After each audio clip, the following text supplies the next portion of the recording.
Assalamualaikum warahmatullahi wabarakatuh. Hai teman-teman, masih di Nurwafa Official bersama saya Sofa Fadila. Dan untuk podcast kali ini kita kedatangan tamu yang sangat spesial dan tentunya dia sangat berprestasi dan juga memiliki multi talent yang sangat baik. Oke teman-teman, pasti nih kalian juga pengen tahu nih siapa dia dan bagaimana sih pengalaman-pengalamannya. Dan ayo kita tanyakan langsung saja. Hai, Kak Sopa. apa kabar Dela? Alhamdulillah saya baik. Dan bagaimana dan kabar Misopa sendiri? Alhamdulillah saya baik sekali. Oke Dela, sebelumnya bisa Dela perkenalkan terlebih dahulu kepada teman-teman siapa nama lengkap Dela sendiri? Oke, hai teman-teman. Perkenalkan, nama saya Lailatul Fauzia dan saya biasa dipanggil Ella atau kalian terserah mau panggil saya siapa saja. Wow, ya. Boleh saya panggil Ella? Terserah Misopa. Baik. Ya. Oke, untuk podcast ini kita akan membahas latar belakang pendidikan Dela, pengalaman-pengalaman Dela, dan juga prestasi-prestasi Dela. Bisa Dela jelaskan latar belakang pendidikan Dela ini? Ya baik, jadi saya pertama kali masuk sekolah, saya masuk sekolah TK Dahlia 2 yang bertepatan di Dusun Angkaraksan, Desa Mariungsari, Kecamatan Padaherang, dan Kabupaten Pangandaran. Lalu saya melanjutkan pendidikan saya di SD Negeri 1 Mariungsari. Dan setelah lulus SD, sebenarnya saya ingin masuk ke SMP Negeri Padaherang yang tempatnya dekat dengan rumah saya. Tapi orang tua saya menyarankan supaya saya melanjutkan pendidikan di sekolah berbasis pesantren karena memang pada kenyataannya saya membutuhkan bukan hanya ilmu untuk bekal masa depan saya, tetapi saya juga membutuhkan ilmu untuk bekal di akhirat kelak. Wow, berarti Dela ini pesantren ya? Ya, benar sekali. Dan bagaimana Mustafa? Wah, background pendidikan saya nih. Iya.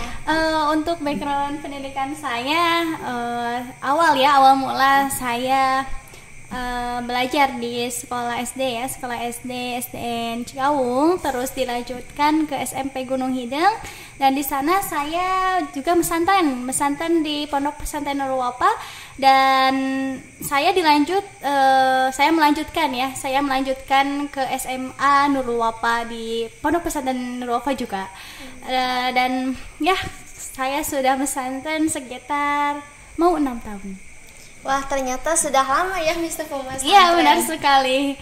Dan ngomong-ngomong, apa sih motivasi dan apa sesuatu gitu yang bisa membuat Misopa itu bisa betah dan nyaman selama 6 tahun pesantren di Pondok Pesantren Nurwafa ini? Wow,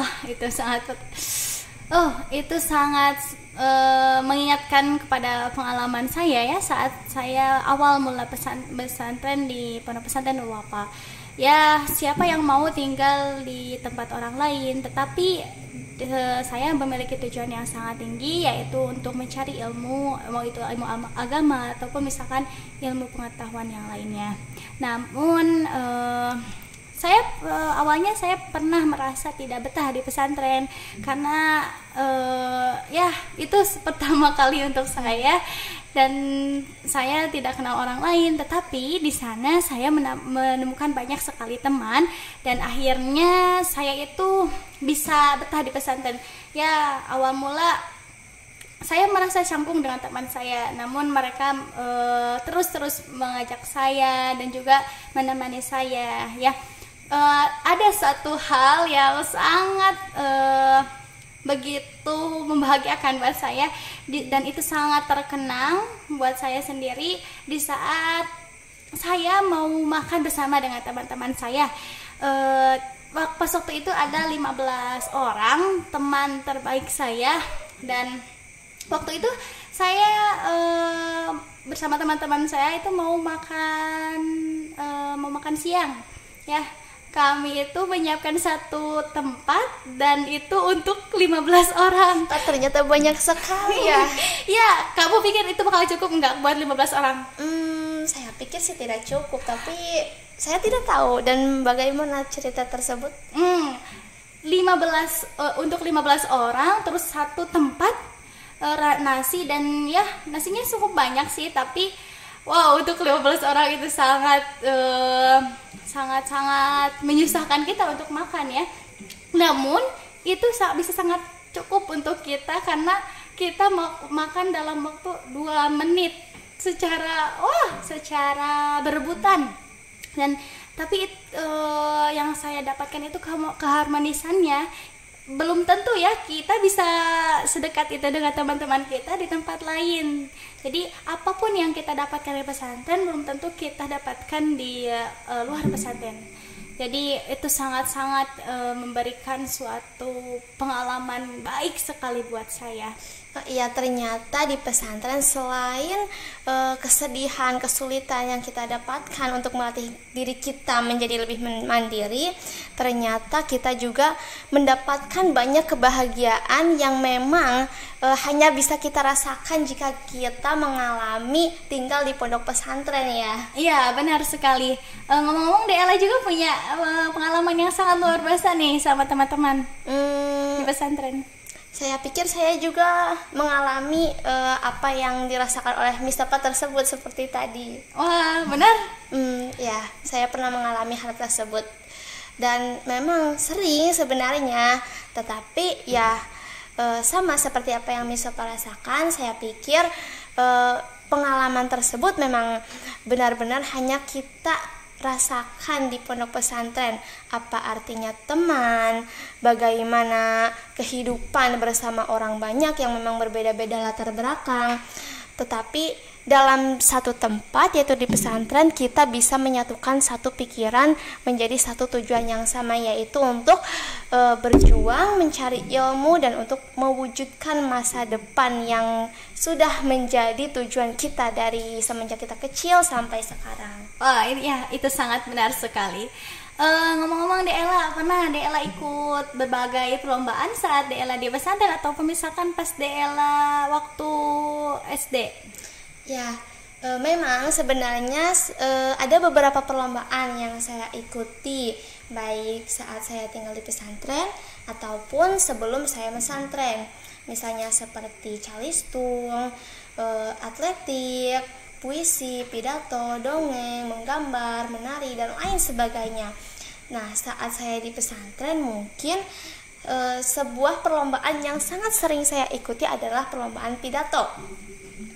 Dan pada perlombaan tersebut memang saya mendapatkan pengalaman-pengalaman yang begitu luar biasa. Wow, baik sekali. Bisa Dela ceritakan nih pengalaman-pengalaman yang luar biasa itu?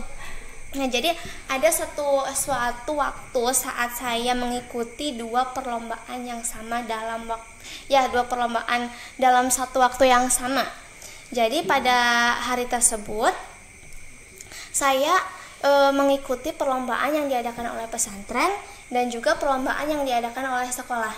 Dan waktu persiapannya benar-benar sedikit dan perlombaan tersebut juga diadakan secara mendadak. Nah, pada waktu tersebut saya bingung harus memilih yang mana. Apakah perlombaan yang diadakan di pesantren atau perlombaan yang diadakan oleh sekolah. Tetapi saya sebenarnya pertama saya memilih perlombaan yang diadakan oleh sekolah karena memang masih banyak orang yang bisa mengikuti perlombaan di pesantren. Tetapi teman-teman saya, pengurus saya, dan semuanya terus menyemangati saya, terus mensupport saya, terus mendukung saya supaya saya tetap mengikuti perlombaan yang diadakan oleh pesantren. Jadi mereka yakin bahwa saya bisa. Jadi di samping semua itu, saya pun memutuskan saya ingin mengikuti kedua perlombaan tersebut.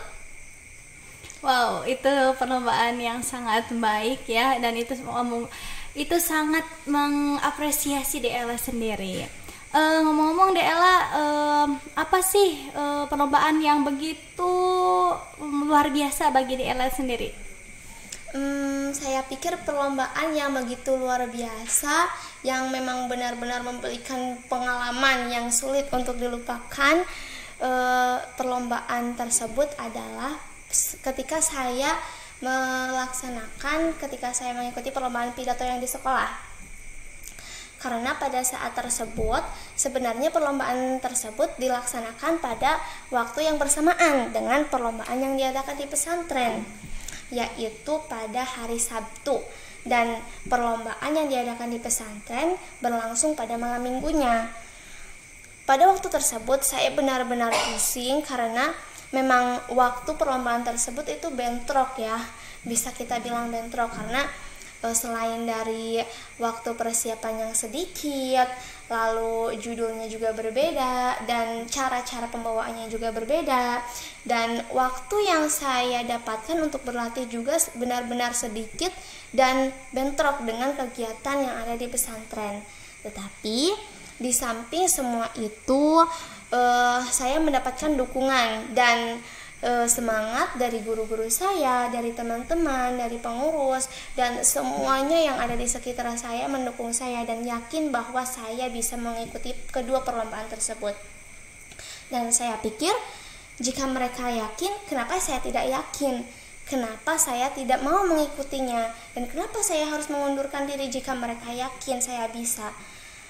Jadi dari hal tersebut saya juga berpikir mungkin saya harus berani, harus mencoba dan harus yakin akan diri saya sendiri bahwa saya bisa mengikuti kedua perlombaan tersebut dengan waktu persiapan yang sesingkat itu. Wow, itu sangat luar biasa. Oke, itu teman-teman tidak perlu ditanyakan lagi ya. Ella ini tipe orang yang terus berusaha dan tak pantang menyerah. Oke, Ella, bagaimana sih respon orang tua Ella di saat mereka tahu bahwa Ella itu mengikuti perlombaan pidato dan sebagainya, dan Ella itu menjadi seorang juara? Ya, jadi pada saat itu setelah saya mengikuti kedua perlombaan tersebut, lalu saya memberitahu kepada orang tua saya bahwa saya mengikuti kedua perlombaan dalam waktu yang sama, dan alhamdulillah saya juga mendapatkan hasil yang memuaskan, salah satunya pada perlombaan pidato yang diadakan oleh sekolah, yaitu perlombaan pidato bahasa Indonesia. Alhamdulillah saya mendapatkan juara ke-1, dan waktu perlombaan di pesantren juga alhamdulillah saya mendapatkan juara ke-3. Saat orang tua saya mendengar tentang hal tersebut, alhamdulillah mereka bahagia, dan mereka juga selalu mengingatkan saya supaya saya tetap rendah hati akan semua yang telah saya dapatkan, dan jangan lupa untuk selalu berdoa dan berusaha semaksimal mungkin. Oke, adakah tips yang bisa Ella berikan nih buat teman-teman agar mereka terus bersemangat seperti Ella? Bagaimana? Ya, jadi pertama sih kita harus bersungguh-sungguh akan sesuatu yang ingin kita dapatkan, dan kita harus berusaha untuk meraih hal tersebut, pantang menyerah, serta kita juga harus yakin akan diri kita bahwa kita pasti bisa. Dan kita juga harus tidak lupa ya, jangan lupa untuk selalu berdoa dan jangan dengarkan apa kata orang lain. Jadi tetap fokus satu tujuan dengan apa yang ingin kita dapatkan, terus menekuninya dan berusaha untuk mendapatkannya dan melaksanakan hal tersebut semaksimal mungkin. Ya, benar sekali. Apa sih yang menjadi kendala atau misalkan menjadi kesedihan Ella di saat Ella mengikuti berbagai perlombaan tersebut, ataupun misalkan permasalahan yang pernah Ella hadapi? Ya, jadi untuk kendala sebenarnya untuk kendala tergantung diri kita sendiri, apakah kita bisa menyikapi hal tersebut atau tidak. Dan alhamdulillah dari kendala-kendala yang telah saya rasakan, alhamdulillah saya banyak belajar dari kendala tersebut. Terutama satu kendala yang memang benar-benar menjadi kesulitan untuk saya adalah akan permasalahan waktu. Jadi tergantung, seperti yang tadi setelah saya ceritakan bahwa waktu tersebut sangatlah singkat dan mendadak, tetapi pada hal tersebut kita bisa mengambil pelajaran. Jadi kita bisa berpikir kritis untuk bagaimana sih caranya kita menghadapi dua perlombaan yang memang kita itu harus bisa menunjukkan semaksimal mungkin dalam waktu yang sesingkat itu. dan bagaimana caranya agar kita juga menjaga kesehatan kita agar tidak down, tidak jatuh sakit saat melaksanakan perlombaan tersebut, dan bagaimana juga kita tetap bisa menjaga diri kita supaya terus percaya diri dan tidak ragu untuk mengikuti perlombaan tersebut.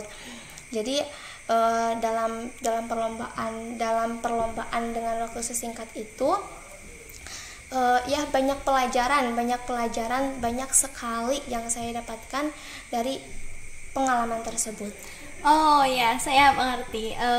Jadi waktu di pesantren itu kan sangat penuh ya, tapi Deela ini hebat sekali ya, bisa mengatur waktunya dengan baik, dan ya itu sangat sulit ya untuk seseorang yang mudah menyerah. Pasti mereka tidak ingin melakukannya, tetapi kalau buat misalkan orang yang ingin terus berjuang mah ya nantinya, meskipun kita menghadapi berbagai permasalahan ataupun misalkan kita penuh dengan schedule mengaji ataupun bersekolah, tetapi kita terus mengontrol diri kita untuk bisa membagi waktu kita dengan baik ya. Ya, jadi ya seperti itu. Jadi kunci utamanya untuk ya menghadapi perlombaan yang seperti itu dan kegiatan-kegiatan yang lain, kita itu harus bisa mengatur waktu kita, dan kita juga harus yakin terhadap diri kita, harus yakin bahwa kita pasti bisa untuk melakukan hal tersebut. Oke, itu bagus sekali. Ngomong-ngomong, Deela bisa memberikan beberapa motivasi nih buat ke teman-teman agar mereka itu bisa seperti Deela. Ya, jadi mungkin motivasi dari saya, pertama kita itu harus tetap berusaha, pantang menyerah akan segalanya, dan kita itu harus yakin. Hal yang paling pertama yang harus kita lakukan adalah kita tuh harus yakin terhadap diri kita sendiri bahwa kita bisa melakukan hal tersebut. Juga jangan lupa kita harus tetap berdoa dan terus mentaati apa yang telah orang tua kita sarankan untuk kita. Wow, itu sangat bagus sekali. Ngomong-ngomong Deela, ada yang mau Deela tanyakan nggak ke aku ini? Oh iya, jadi mungkin bagaimana, apakah Miss Sopa juga pernah mengalami pengalaman yang pernah saya rasakan tersebut di pesantren atau dimanapun?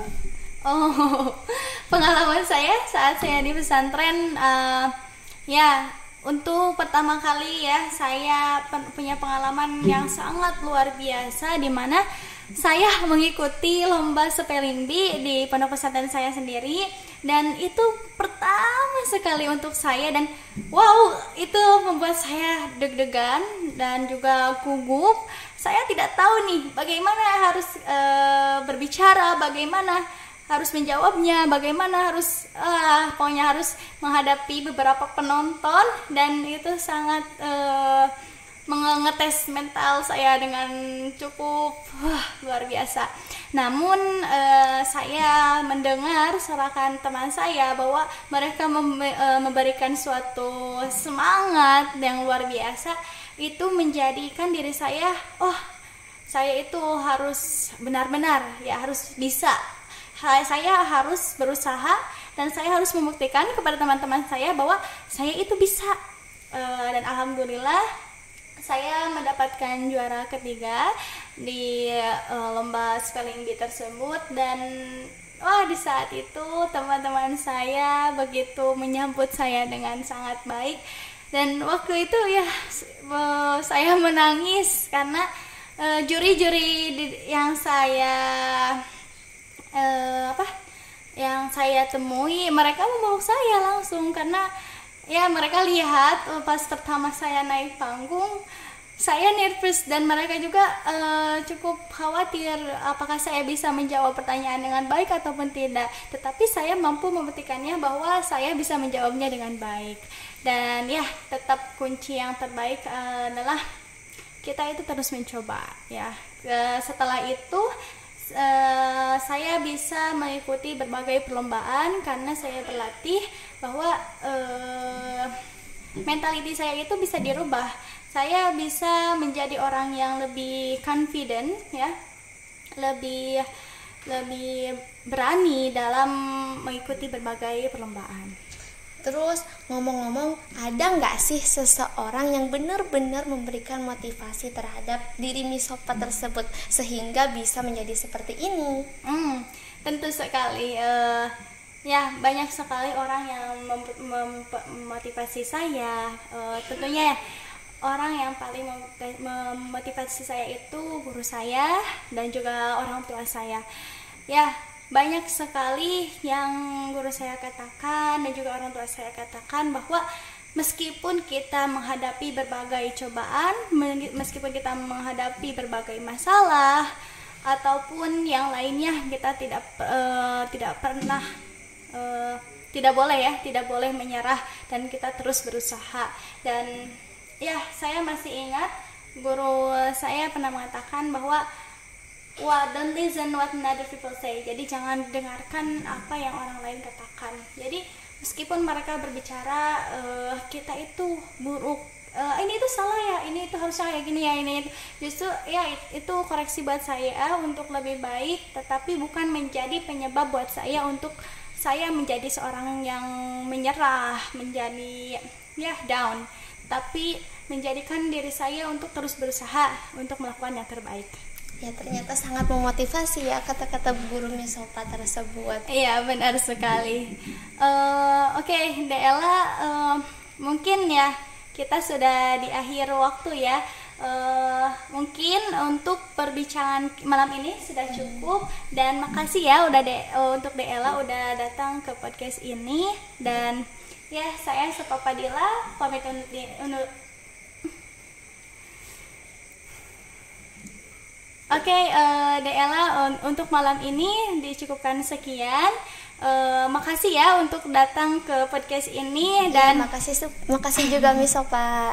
Dan saya Sofa Fadila pamit undur diri. Wassalamualaikum warahmatullahi wabarakatuh.